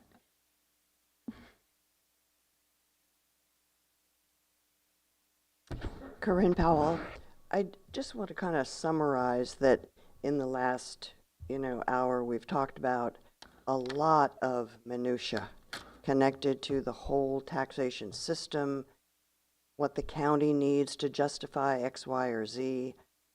And I'm asking again that there be more of a macro perspective here. Does Mendocino County, with its restricted area to cultivate, want to continue to be recognized as a prime producer of cannabis and to have that as a driving feature in further discussions? Because we have been tied up in the minutia debates for years. We need an umbrella perspective here. And sustainability is, of course, the community's interest, but the reasons for value of this industry in Mendocino County are shepherded by you in leadership. So my question is always, can you see past the minutia and collectively join the community in support of the industry? It is special. It is different. Those of us who have remained active in the industry are already bucking 60% of the industry is illegal. We're shouldered with everything else, those of us who stay in. So please think about the big perspective. Think about how you can minimize the work of trying to integrate the taxation, the review, make it as simple as possible. Thank you. Thank you for that, Corinne. I just want to, I think it's important to note that the Mendocino County Board of Supervisors covers many subjects. So it is important for us to understand how this tax, how its future impacts a future road tax, impacts Measure B and Measure P. And I absolutely appreciate, and if I could wave my magic cannabis wand, we would be all settled by now. But the Board of Supervisors has many constituents to consider, and that's why I think it's, useful to be able to have these conversations again on a more lengthy level than we might at a formal Board of Supervisors meeting. But I just also want to consider that we have 5 members of the body that actually make the decisions. Please come forward. More public comment. And if I could just say, we're looking for questions that we need to fulfill. No, I got you. Stephen Amato, president of Mendocino Cannabis Alliance. I have one question. I don't know how easy this will be to determine, but is there a way to calculate what the total cost is to departments to collect this tax, issue this tax? I think that would be good to just know when we're having these discussions what that general cost is. is to see to weigh and outweigh percentages and stuff like that to make a determination. Thank you.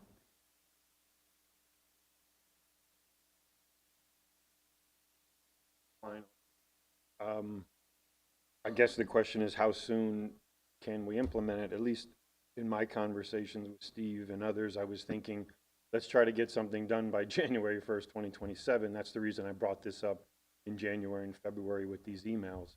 So at least my thought process is we should be able to get things done with the board to have the true up go away and either do 0% for 2027 or 1%, whatever that number becomes, by January 1st of 2027. So if it could be done sooner, that would help a lot of people, but at least the logistics of getting things done in Mendocino County, what I've seen in a decade is it's very slow. So that's why I was looking at not trying to make any changes for 2026, which is a nice reduction. 35% is good, but I think we need to shoot for January 1st, 2027. Thank you. Okay, I'm not seeing any more in the room, but I do see that we have at least one hand raised online. We do. We have Michelle. Hi, thank you, guys. So I guess my question to the board would be, are we looking at the short-term effect of the cannabis industry, and are we looking at the long-term? Because both of those things need to be considered when you're making this kind of a decision. So we all know that in the short term, people are dropping like flies out of the cannabis community.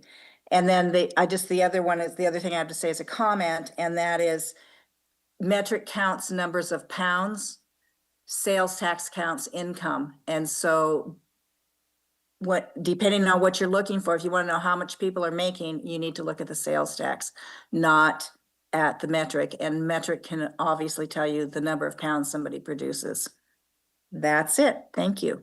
Thank you. Seeing no further comments online. Thank you.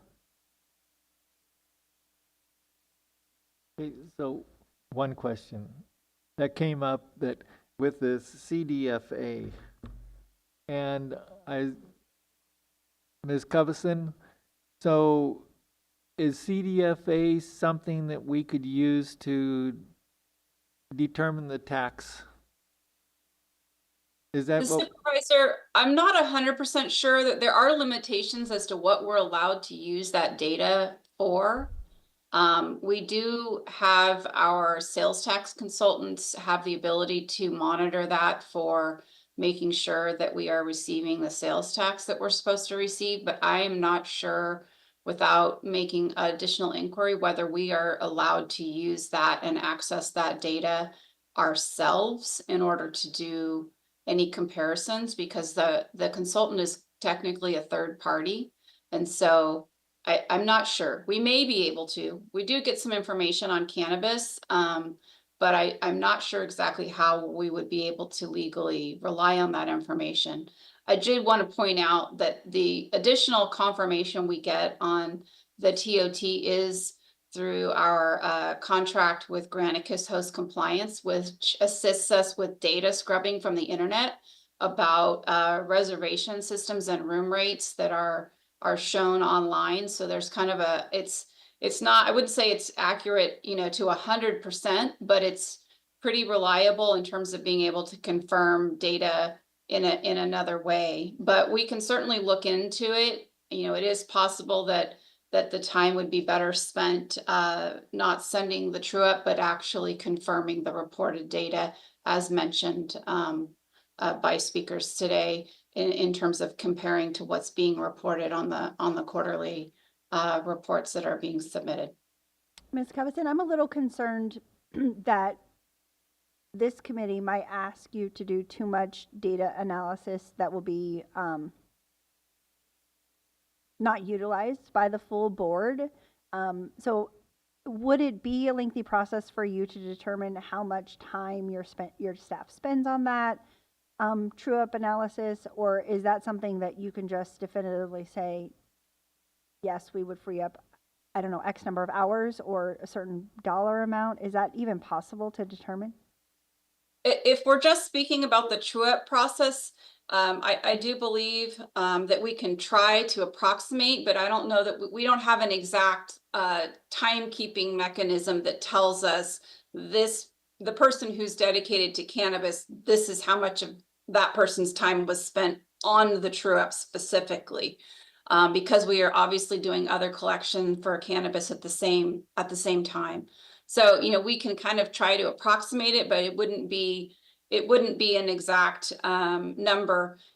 Frankly, I am a little bit concerned because there's been a lot of stuff thrown out in the discussion today about information that might be nice to have. But some of that information is not going to be readily available. And I'm not sure, just speaking off the top of my head right now, exactly how easy the data is going to be able to parse out from the property tax system, which is where we actually hold the revenue collection information on the cannabis as well. So to be able to really intricately try to pull apart all of it, we can certainly look at the true up because that is something we are calculating, so we're familiar with it.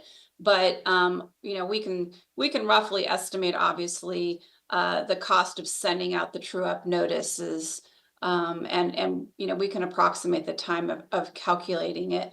But there are so many intricacies to how the cannabis tax works.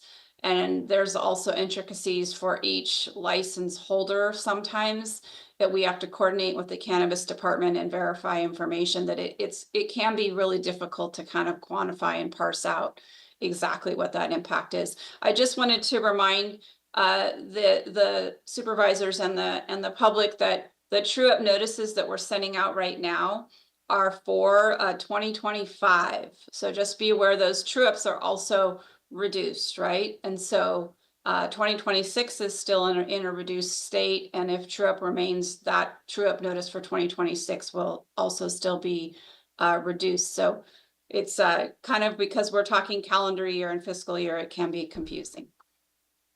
Yeah, I'm wondering also how long it will take to do the analysis of, and if it will be accurate to do the analysis of the difference between what people would have paid versus how they paid more. I think which is the conversation we're trying to get to because they paid the true up.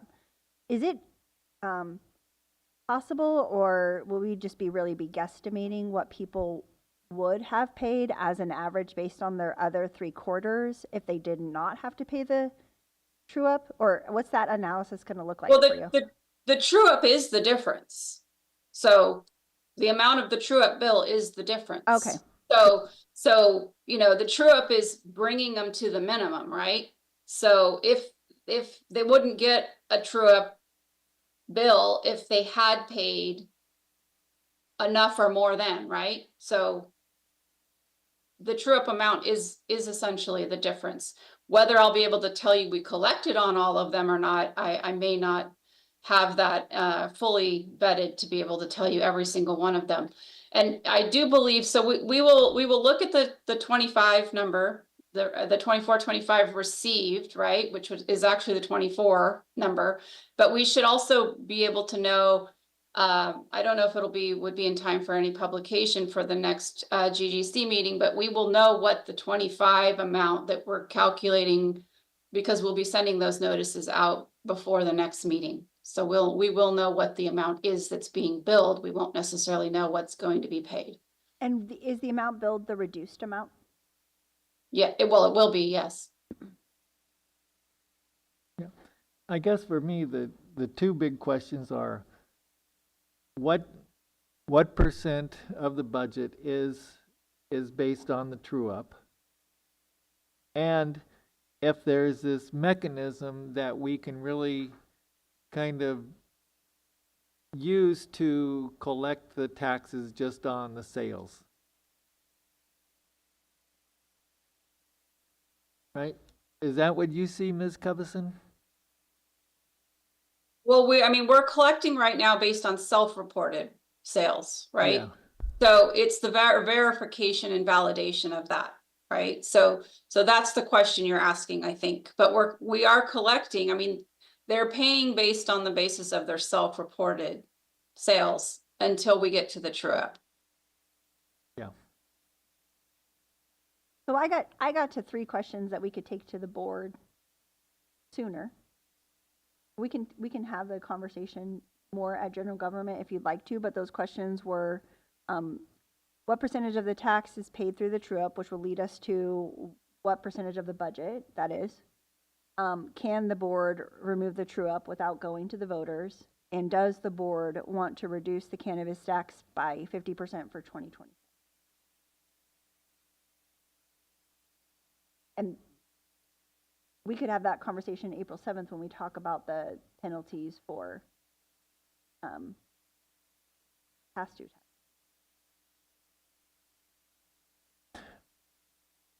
Well, I think the third question is, that's that interim fix. But if we got rid of the true-up, then we wouldn't need to do the interim fix, it seems. Depending on what the first question results are. You see that? So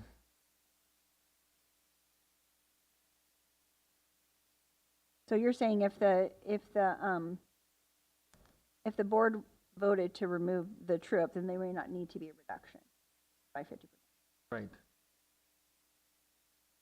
Ms. Covison, is it possible to know that true-up dollar amount for the previous year before the April 7th meeting? Or do we need a month to have it come back to GGC? Which true-up number? The one that Supervisor Hashak was asking about, that would help us figure out what the budget, how it would change the budget if we weren't collecting for true-up. So instead of guesstimating 1.4 million, are we guesstimating some lower amount because X percentage or dollar value of that is actually true-up? We can try to have that information for the next meeting, but I won't have it in time for publication, possibly. I can't promise we will have it because the next meeting is April 7th, right? Correct, yeah. So we can try to have that information. I don't know, Supervisor Hashak, if you'd like to have it at the next GGC meeting for continued conversation, or we just bring those 2 questions to the board April 7th. I guess I'm going to look to county council, and we have this issue for April 7th about how to deal with people who haven't paid their taxes. And could we add on to that agenda item this discussion?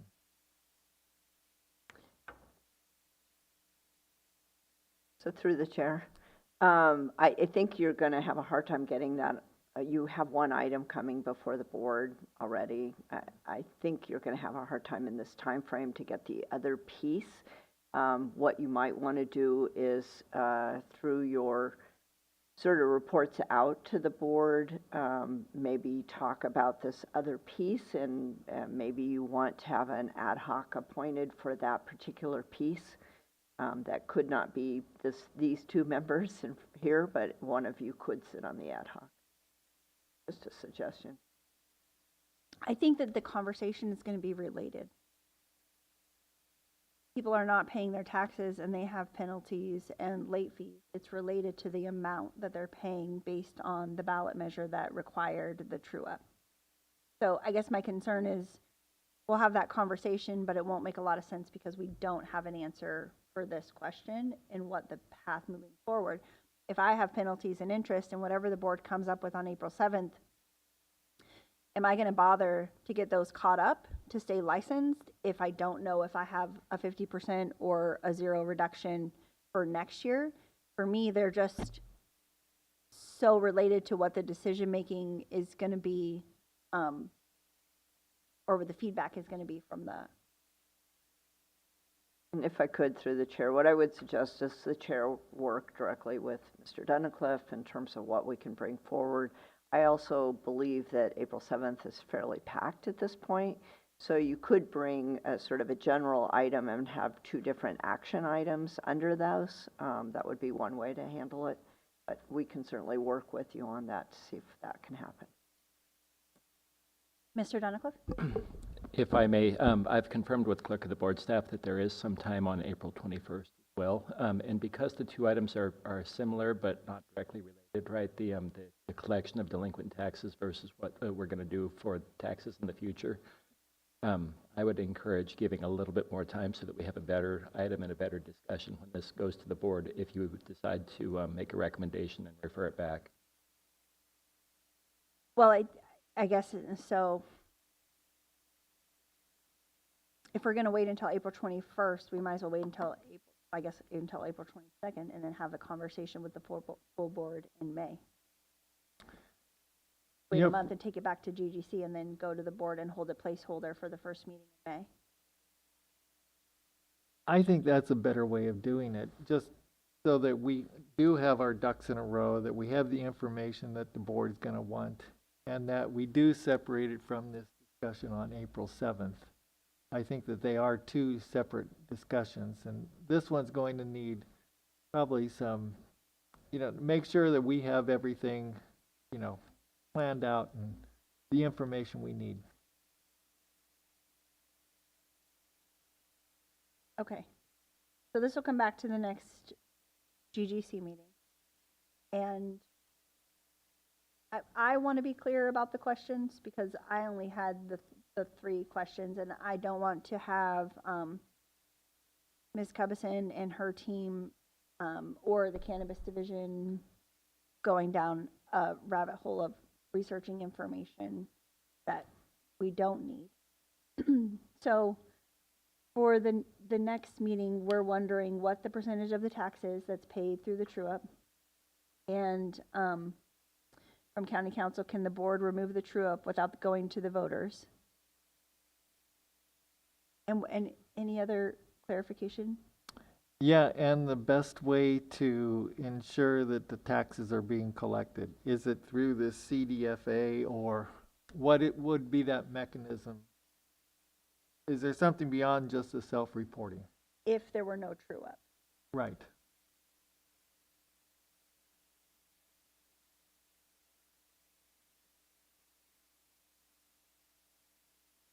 Okay. Anything else? Do you want Ms. Cubison to really try to figure out a dollar value for how much time is spent, or do we think that we can just take her at her word that this would reduce, not having the true-up would reduce staff time? Yeah, that's what I'm hearing, is that if in Ms. Cubison's opinion, it's better to just do away with it, that it doesn't seem like we need to go through lengthy analysis to prove that. Okay. Right.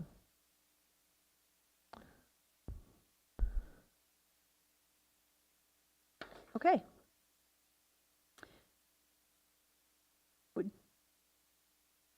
So do we need a motion to continue this item to the April 22nd meeting, or do I have the right date? April 22nd?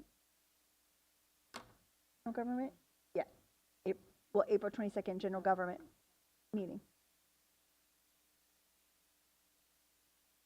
Can we continue this discussion to the next GGC? Correct.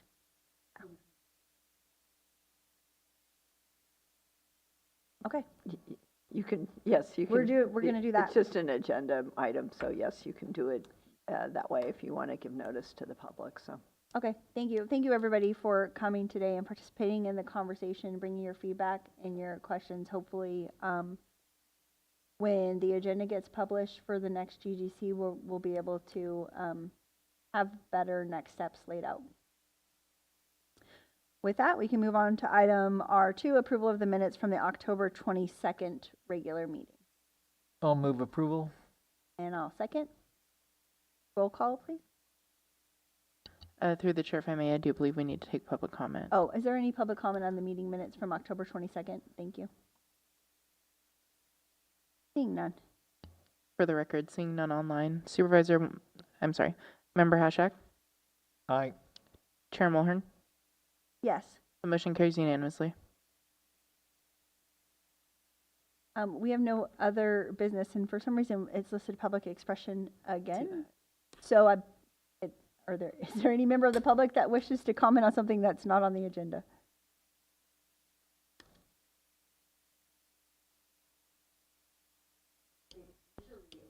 for future agenda.